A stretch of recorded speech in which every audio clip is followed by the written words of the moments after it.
Good morning. Before I start, I'm going to ask Ethan Miller to come up here and read a scripture.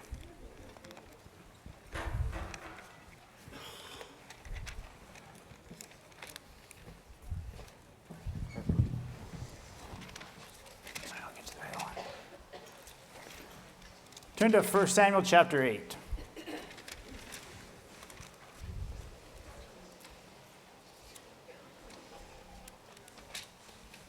Sorry.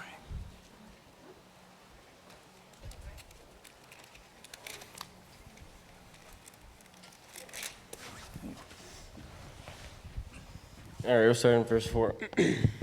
Then all the elders of Israel gathered together, and they came to Samuel at Ramath. And they said to him, Behold, you have grown old, and your sons do not walk in your ways. Now appoint a king for us to judge us like the other nations.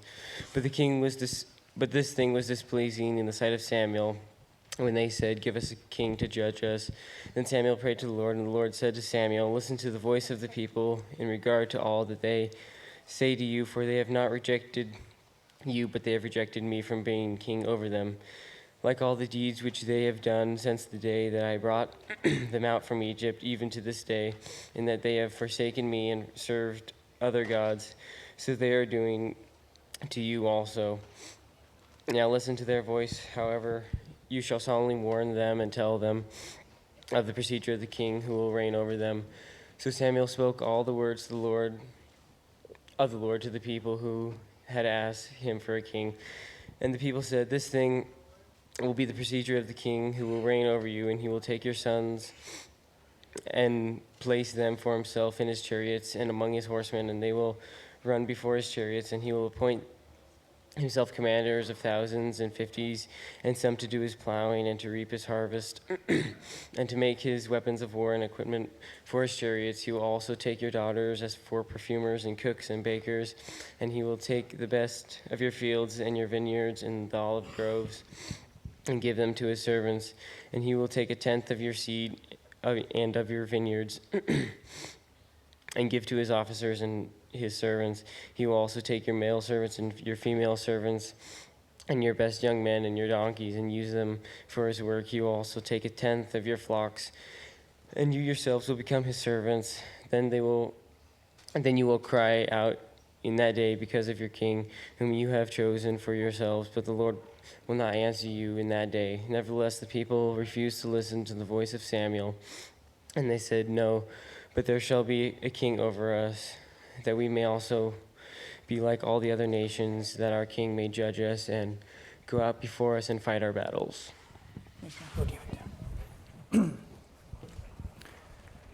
Morning, everyone. Hey, does anybody need to do jumper jacks before we start getting it warmed up? So I know that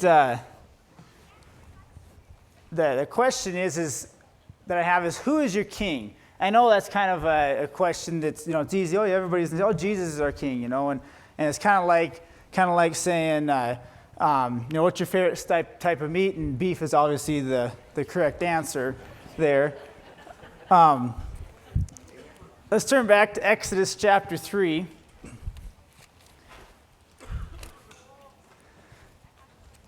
And as we read through today, it might take a little bit as we, might seem repetitious a touch, but we're going to read through some examples of the nations and what God did to them on the account of their gods. And so in Exodus chapter 3, we're going to start in verse 16. This is God talking to Moses here.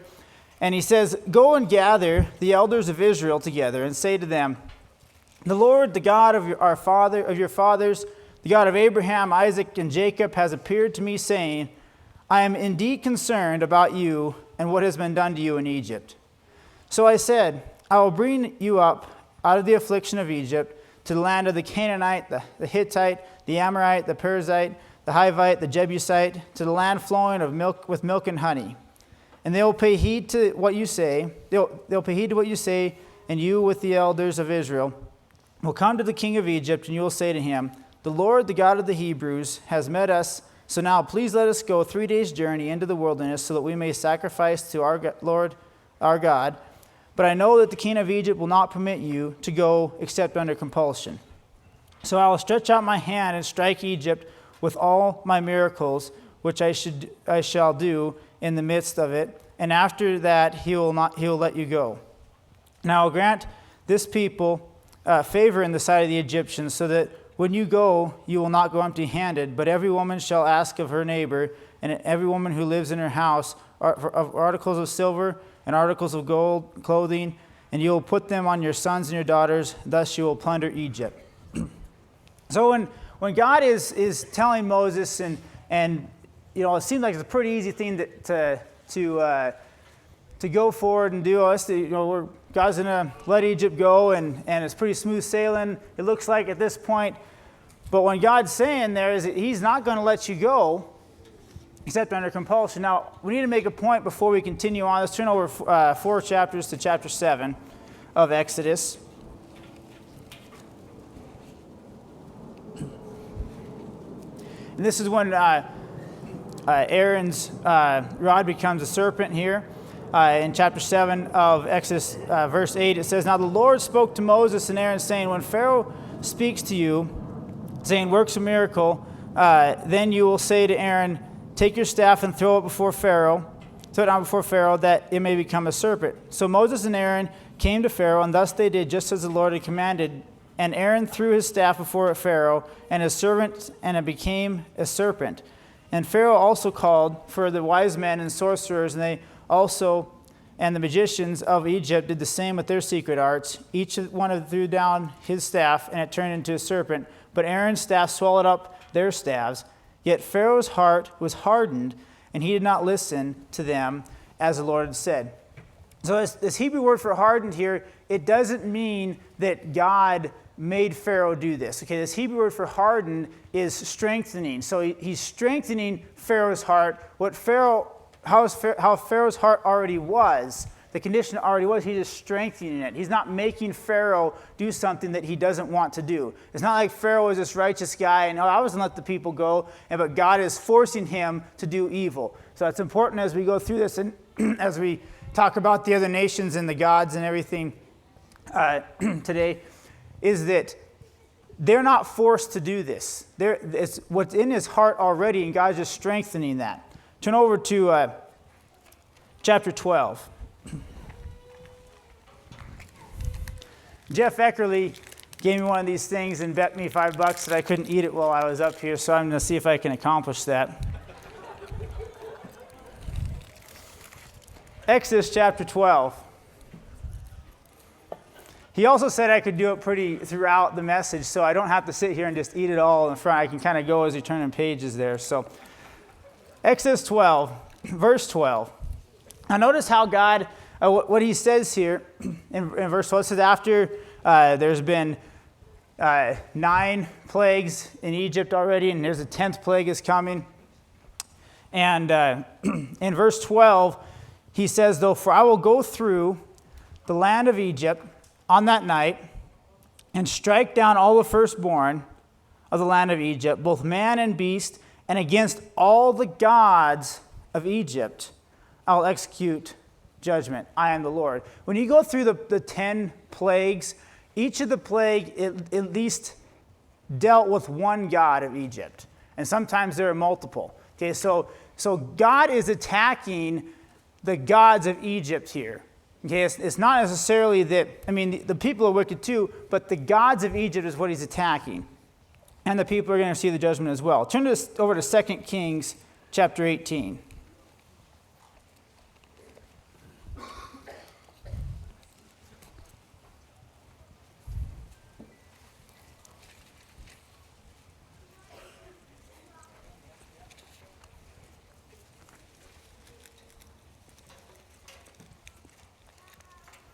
Second Kings 18.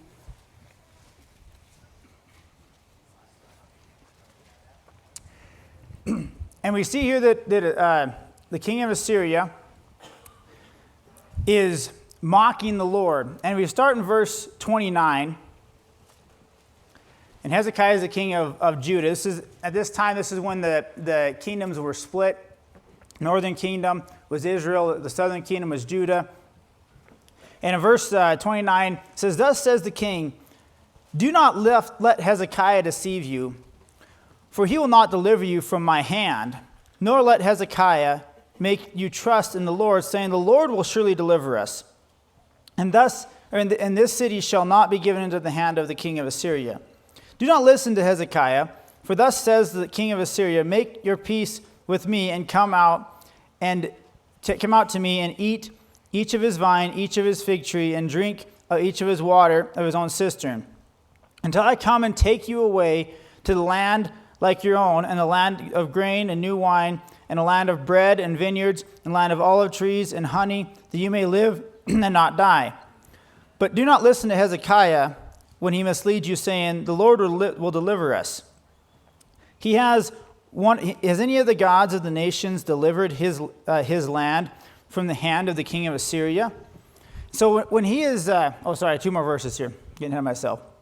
Where are the gods of Hamath, Arpad? Where are the gods of Sepharvaim, Hannah, or Iva? Have they delivered Samaria from my hand? Who among the gods of the lands have delivered their land from my hand, that the Lord should deliver Jerusalem from my hand? So Sennacherib here is mocking God. He's telling the people, and he kind of makes kind of a sweet deal for him. Hey, I'm going to take you to the place, and you're going to have things there so you don't die. Hey, don't let Hezekiah deceive you, is what he's saying. He's all of these other nations that have went before, none of their gods delivered them. And why should the Lord deliver Israel? Turn over chapter 19 of 2 Kings there.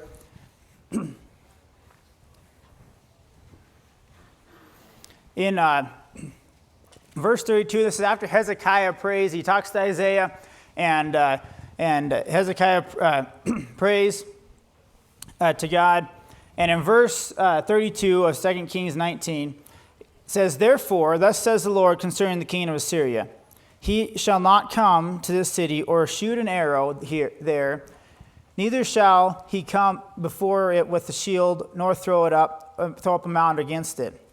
By the way that he came, by the same he shall return, and he shall not come to this city, declares the Lord. For I will defend this city, and I will save it for my sake and for my servant David's sake. Then it happened that night that an angel of the Lord went out and struck 185,000 in the camp of the Syrians. And when the men arose early in the morning, behold, all were dead. So Sennacherib, king of Assyria, departed and returned home and lived in Nineveh. And it came about that he was worshiping in the house of Nisroch, his god, that Adrimelech and Sharezer killed him with the sword, and they escaped to the land of Arad. But Ashur-Haddon, his son, became king in his place. You see, it's a little interesting here that Sennacherib didn't die on the battlefield. He died in the temple of his god. When Sennacherib is going, and he's saying, hey, you guys, there's no one's going to deliver you from my hand. None of the other gods delivered you, anybody else, from my hand. And so God destroys or kills Sennacherib in the house of his god. Okay, so his God was all powerful before, and the Lord wasn't going to deliver. And so Hezekiah prays. That's what Sennacherib said anyway. And then Sennacherib is destroyed in the house of his God by God because of his God. Turn to Daniel chapter 5.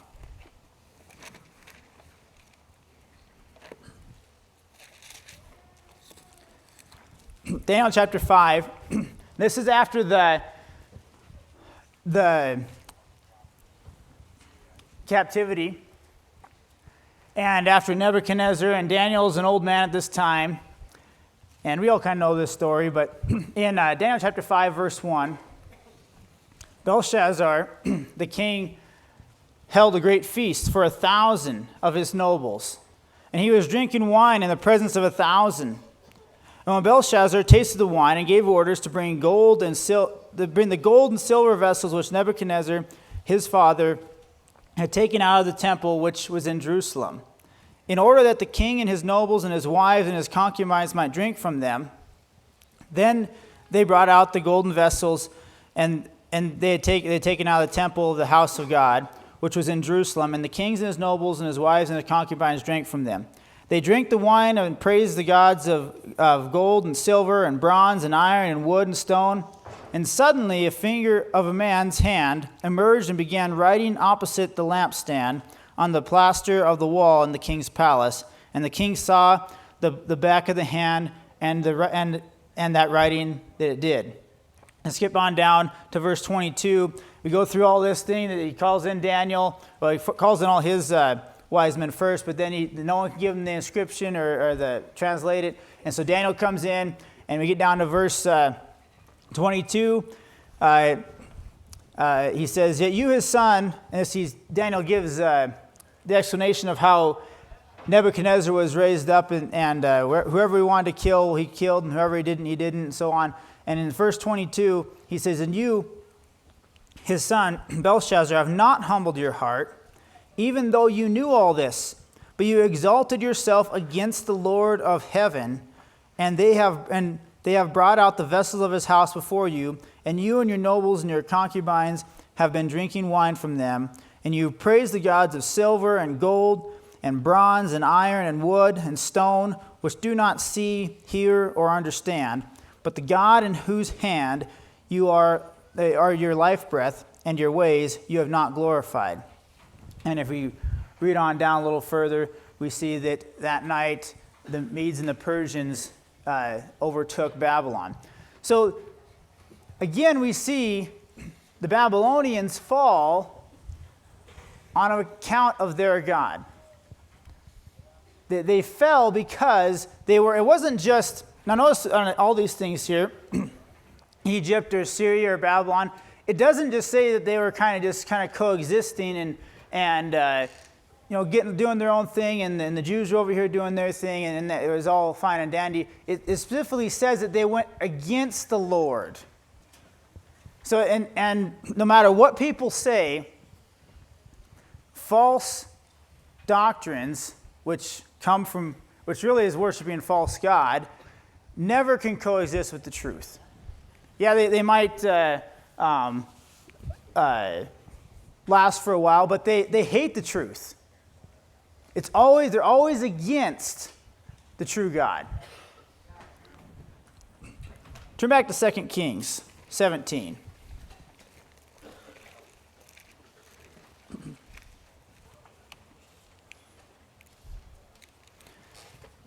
Second Kings 17. Now this is prior to what we read a little bit ago, and this is the account of why Israel fell. This is the northern kingdom that he's describing here now that he's talking about. In verse 6 of 2 Kings 17. In the 9th year of Hoshea, the king of Assyria captured Samaria and carried Israel away into exile to Assyria and settled them in Hala and Habar on the river of Gazan and in the city of the Medes. Now this came about because the sons of Israel had sinned against the Lord their God, who had brought them up from the land of Egypt, from under the hand of Pharaoh, king of Egypt, and have feared other gods. And they walked in the customs of the nations whom the Lord had driven out before the sons of Israel, and in the customs of the kings of Israel, which they had introduced. And the sons of Israel did things secretly which were not right against the Lord their God. Moreover, they built for themselves high places in all their towns, and from watchtowers to fortified cities. And they set for themselves sacred pillars and Asherim on every high hill and under every green tree. And there they burned incense in all the high places, as the nations did, which the Lord carried out to exile before them. And they did evil things, provoking the Lord. And they served idols concerning which the Lord has said to them, You do not do this thing. Yet that the Lord warned Israel and Judah through all his prophets and every seer, saying, Turn from your evil ways, and keep the commandments and my statutes according to all with the law which I commanded your fathers, which I sent to you through my servants the prophets. However, they did not listen, but stiffened their necks like their fathers did, who did not believe in the Lord their God. And they rejected his statutes and his covenant, which he had made with their fathers, and his warnings, which he had warned them. And they followed vanity, and became vain, and went after the nations which surrounded them, concerning which the Lord had commanded them not to do like them.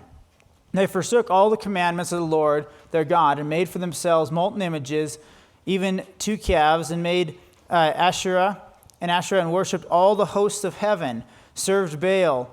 Then they made their sons and daughters pass through fire and practice divination and enchantments, and sold themselves into evil in the sight of the Lord, provoking him. So the Lord was very angry with Israel and removed them from his sight, none was left except for the tribe of Judah. Also Judah did not keep the commandments of the Lord their God, but walked to the customs which Israel had introduced. And the Lord rejected all the descendants of Israel and afflicted them and gave them into the hand of the plunderers, until he had cast them out of his sight. When he had torn Israel from the house of David, he made Jeroboam the son of Nebat king. Then Jeroboam drove Israel away from following the Lord, and made them commit a great sin. And the sons of Israel walked in all the sins of Jeroboam which he did. They did not depart from them, until the Lord removed Israel from his sight, as he spoke through all his servants the prophets. So Israel was carried away into exile from their own land to Assyria until this day. See, Israel, you think of the Israelites, the Jewish nation, and they should have. They had the true God. But God destroyed them because of the false gods that they went after. See, notice it when you're reading through the reasons why God took them out, you don't see things. I'm not saying these didn't actually happen. He doesn't specify murder or theft or adultery or greed or coveting or anything like he doesn't specify that. Now, I'm not saying those things didn't happen. I'm just saying that because they went after false gods, I'm sure they did those things. But if they would have followed after the true God, they wouldn't have done those things. And they lost my thought here. The sin that they committed was rejecting the true God. And because of that, God destroyed them. Now, what are false gods? I mean, is God really making a big deal out of just a statue? And I'm not saying if that was all it was, that it wouldn't be a big deal. But let's turn ahead to 1 Corinthians chapter 10 for a second. And Paul writes about this a little bit here.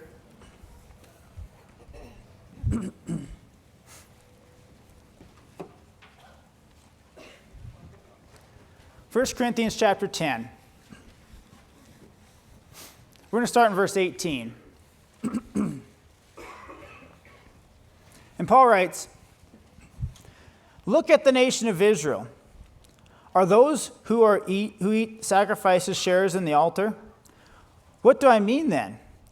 That a thing sacrificed to idols is anything, or an idol is anything? No. But I say that the things which the Gentiles sacrifice, they sacrifice to demons, and not God. And I do not want you to become sharers of demons."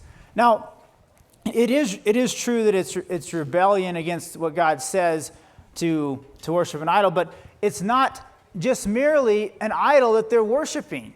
It's not an idol that they're sacrificing to. Paul says their sacrifice, it's not that the idol's anything. It's not that the thing sacrificed, the meat sacrificed idol is anything. It's that they're sharers in demons. They're sacrificing to demons.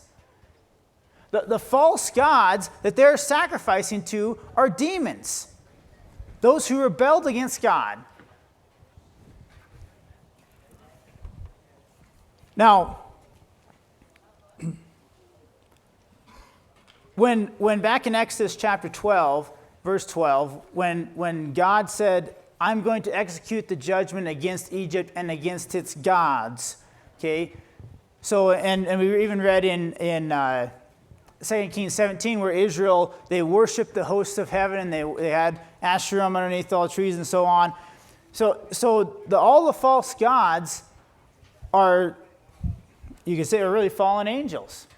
Which there's one fallen angel that's great, which is Satan. We understand that.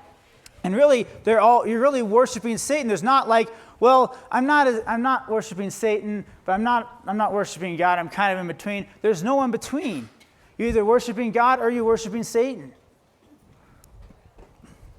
Now, the question that I kind of wanted to bring up this morning, and it kind of worked that Phil and Matt both kind of set a pretty good stage for this message this morning, is what are the gods of the United States of America?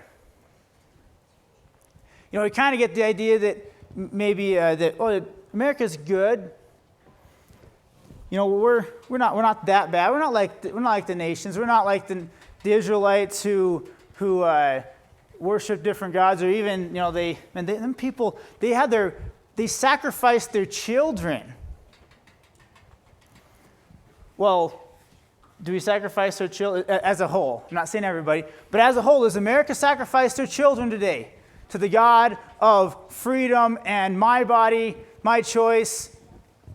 And Phil alluded to it last night. And part of it, and when Phil was speaking last night, and he talked about the abortion issue kind of being, you know, as the last decade or whatnot.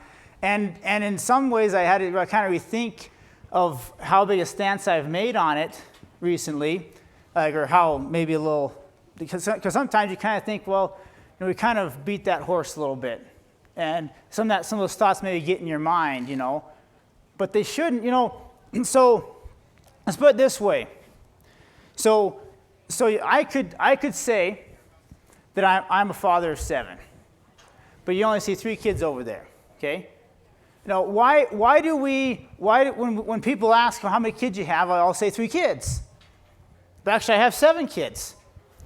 So why isn't my answer how many kids you have? I have 7 kids, 4 of them are in heaven, and I'm going to work to get these 3 there too. How come that's not my answer? You know, that in some cases, you know, we might think, well, that's kind of a silly answer. But when we're training our thinking and we're taking a stand for things, how come we're not referencing, because life does begin at conception, how come we don't address it that way? You know, if we, in some cases, maybe we think that, you know, I know I'm kind of picking on the abortion issue here a little bit, but we might think, well, you know, how far should we push that? But what kind of statement would that make if someone said, or if I would say, how many kids, if people said, how many kids do you have? Kirk, well, I have 7 kids. 4 of them are in heaven. 3 of them are still here. See, and that perspective of the value of life. You know, we start thinking that, you know, we're as Americans, we're not really that bad. And so in Glendive, a few years back, there was the city council had voted to allow an adult entertainment facility to be allowed in the city limits. And where they were putting that, we were at a meeting, or it was actually a Republican meeting, and some of the people were like, they were putting it kind of in the area of a Head Start program, okay, which is basically government kindergarten or preschool. So the statement was made, and well, man, why would you put it next to Head Start? That's just horrible. And you know, I don't know if I should have said it or not, but I said, I'm not sure what's worse, the adult entertainment or the Head Start program. So, I mean, it kind of caught some people off guard. They didn't really know what to say. But what is worse? In 5 years, they're going to teach that stuff to those kids anyway. Maybe not even 5 years. But we think, oh man, that facility, that's no good. This Head Start, that's okay. It's the same thing.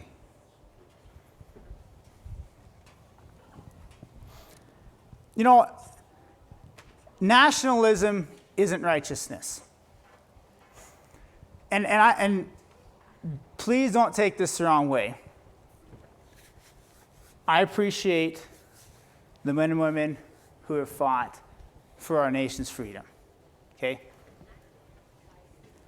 But I saw a Facebook meme after those 13 soldiers got killed in Afghanistan, and it was a picture of Jesus hugging one of the soldiers, and it said, caption below, "Well done, good and faithful servant." Please don't send me hate mail, okay? If you do, I'm from Missoula. My name is Mark Miller, so you can just send it. But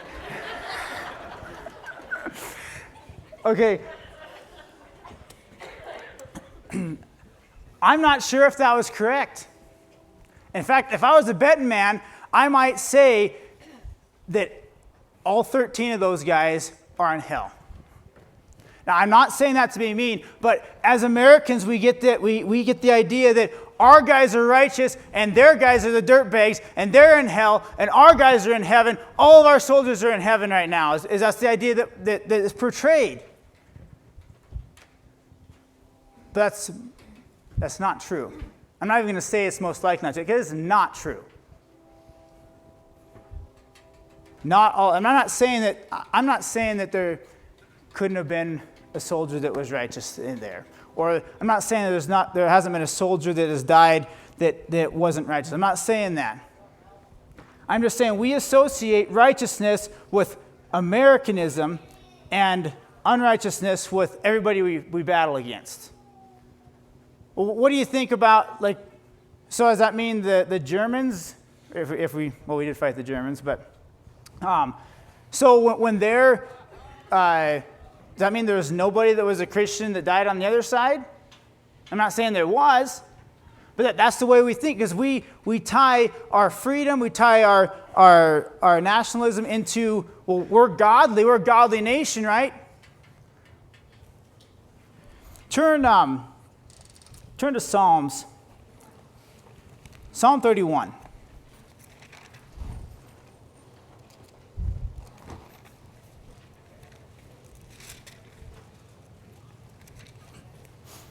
Psalm 31, verse 5. Now, there's quite a few of the Psalms where you can, they're multifold. And so it might be David writing it. Psalm 22 is an example of that. But it's written about Jesus and words that Jesus actually said. There's some evidence here in this psalm of Psalm 31. See in verse 5, "Into thy hands I commit my spirit. Thou hast ransomed, O Lord God of truth. Ransom me, O Lord God of truth. I hate those who regard vain idols, but I trust in the Lord." See, the Hebrew words there in verse 6 for vain means emptiness or vain. The Hebrew word for idol actually doesn't mean idol. It means vapor or breath. So what he's basically saying there is, I hate an empty breath or a false teaching. And not necessarily the false teaching. The word for those who regard, it means those who preserve or to keep or to watch over that false teaching. He's saying, I hate those who preserve the false teaching. Now, it's translated idol. I think, and if you have a King James, actually have a lot better translation than the American Standard. I know I bit my tongue when I said that, but I actually think that the New American Standard does this little disservice by how they translate that word there. I'm not saying it's not an idol. I'm just saying you don't get the full picture, because he's not just saying about this little statue that he hates, or the people who preserve the statue. He's saying, I hate those who preserve the false teaching, the empty breath. Turn ahead to Luke 19.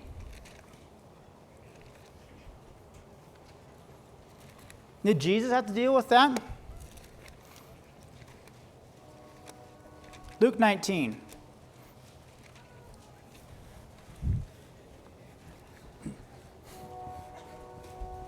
In verse 38 of Luke 19, we see that it says, "Blessed is the King who comes in the name of the Lord, peace in heaven and glory in the highest." So we get the picture we're given here that Luke's writing about is the triumphal entry, as it's known, that Matthew and Mark write about as well. And if we skip down to verse 41, when he approached, he saw the city and he wept over it, saying, "If you had known this day, even you, the things which make for peace, but now they have been hidden from your eyes. For the days shall come upon you when your enemies will throw up a bank before you and surround you and hem you in on every side, and will level you to the ground and your children within you, and they will not leave one stone upon another, because you did not recognize the time of your visitation." What's Jesus saying here? Weren't they just saying glory to God in the highest? That's wrong. Peace, glory to God in the highest. Peace in heaven. Blessed is he who comes in the name of the Lord. Didn't they recognize him as king? They recognized him as king to their understanding and their desire, not how he was king truly. Because they were searching for the king that was delivering them from Rome, going to ride in on the white stallion and start up or build his army and go and wipe out Rome and wipe out all the other nations and restore the kingdom of Israel. That's what they were looking for. Yeah, he was king. They weren't wrong that he was king, but they thought he was a king in a different way than he actually was, and they didn't recognize it. Because the false teaching. And when you go through the New Testament, you don't see a lot. You don't see a lot of Jesus battling back against any idols that the Jews there are worshiping in a sense of the statue. But you have him battling back against the false teaching that they were keeping watch over and preserving. And that false teaching that they were keeping watch over and preserving led to their destruction. It was another idol, just as bad as an idol. It was another god, a false god. Now, is America like that? Hey, raise your hand if you've been to a funeral where they said this person's going to hell. I mean, you don't go to funerals where that. I mean, so does that mean? I know that there's people in America that are going to be in hell. I mean, the false teaching that we have here is they're preserving, just like Psalm 31 says, "I hate those who preserve and keep watch over the false teaching, over that idol, over the idol," just like the Jews did in the first century. They held on to that false teaching, and they ended up being destroyed for it. We might have to prepare. We might have to prepare for an America, or actually the lack of an America, and the gospel still has to go forth. We get this idea that, well, I'm gonna stick to my guns and everything like that. You know what? Mr. Wilson did me a little bit of a favor last week. The bulletin for Bozeman had a picture of me preaching at Peaks, and I usually open carry anyway. It's just cold today, but. So I didn't have to come strap on a couple AR-15s up here to preach just for me to prove this point. But I have my share of guns, and I have them for a purpose. But if the National Guard is surrounding my house and says, "Give me your guns or you're going to lose your kids," my decisions, I'm going to have to make a decision there. So math is logical. Let's approach this like a math question here. The state's coming to get your guns or get your kids, and you fight back against them. You're dead. Your wife's dead. I'm pretty sure they're not going to come to one of you guys and give them so you can raise them. Okay? Pretty sure that's not going to happen. So in the case of, and again, I'm not saying that every situation is going to be the same, that you need to just go give up like nothing. I'm not necessarily saying that. I'm just saying you have to make the decision. You have to really make the decision, think hard about who your king is and where your kingdom is. Because if I have the opportunity to have no guns, but still can teach my kids, guess what opportunity I'm going to take? I'm not going to open up another can of worms here, but I was anti-vaccine before it was cool to be anti-vaccine. Okay, kind of like Barbara Mandrell's song, that country song, I was country before it was cool, I'm not quite a country singer. I've kind of expanded on my music listening, and some more of the contemporary Christian. Burkina Country is pretty good, and the Wilson Boys got me on Need to Breathe. My dad's into told me, but Toby Mac's not horrible either. I was talking to Jason Nace the other day, and he said, so Kirk, so when you listen to that, did you have like the hand motions? And I'm like, what hand motions? But anyway, so the COVID shot, I mean, obviously, there's people who I know that are pro-vaccine that don't like the COVID shot, and I'm kind of leaning towards the anti-vaccine side, so you can kind of tell I'm probably not liking the COVID shot. But if the case was, because I've read some of this stuff, these situations happen, if the decision is COVID shot, or we're going to come take your kids, and you know what decision I'm making? Now, I'm not saying that it's good. I'm not saying that I like it. I'm not saying this to make some political statement. I'm just saying this to say I have my political beliefs too, but I got to make a decision sometime. If it comes down to it, my kids, or do something that goes against my freedom, I'm probably going to choose my kids over that so I can still teach them. Because the state's not going to teach them. Or they're going to teach them, they're not going to teach them correctly. The state's going to put them in the Head Start program. It's just as bad as or maybe worse than the adult entertainment business.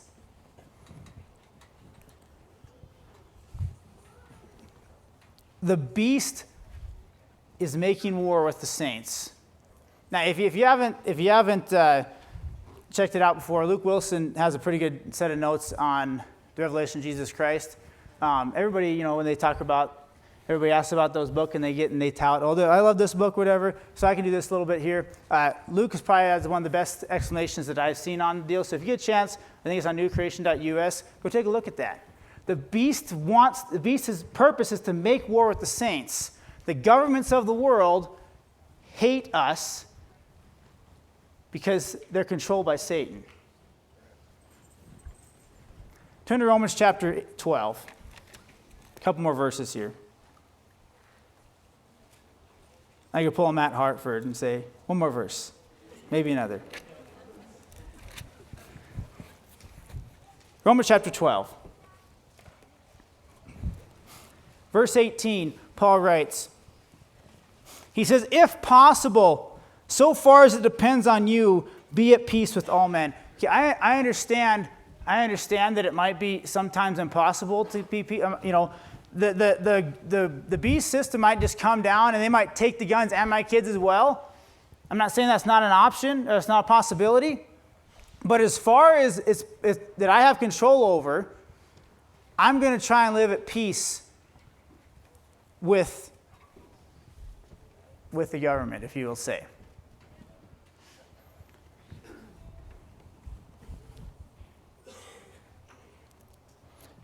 In the first century, put yourself in the situation of a Jewish Christian, for example, in the first century.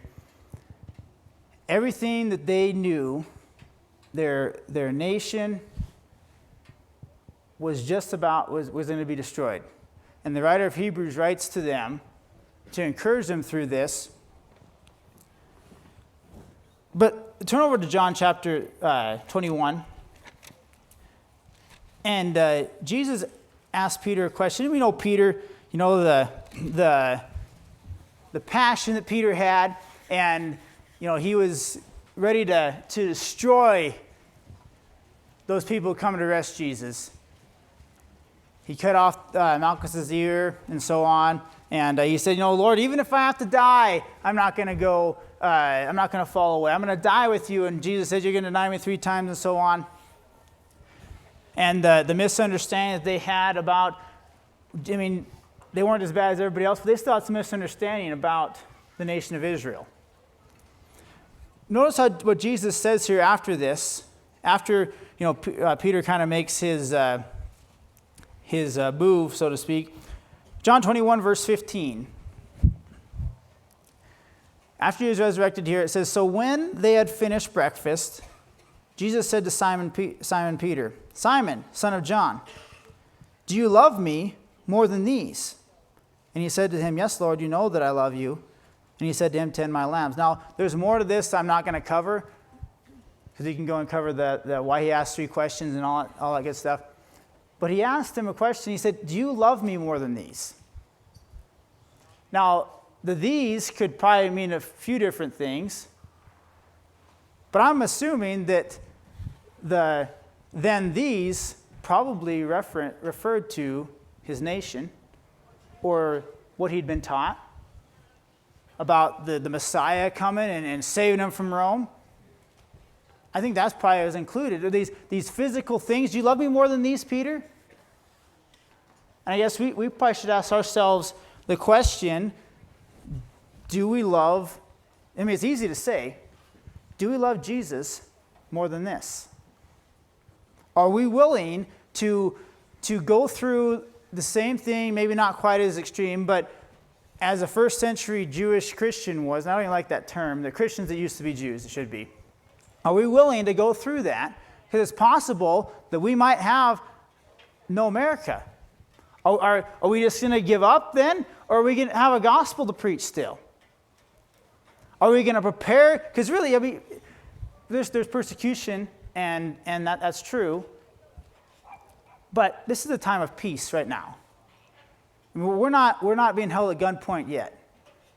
Are we preparing right now for the time for a post-American world, post-freedom world? Are we preparing for that? It is possible. I think we read about a few things. It's possible to preach the gospel in a country that's not free, and in a country where you're always constantly on the run from someone who wants to kill you. It's possible to do that. Are we ready to do it? Or are we too comfortable?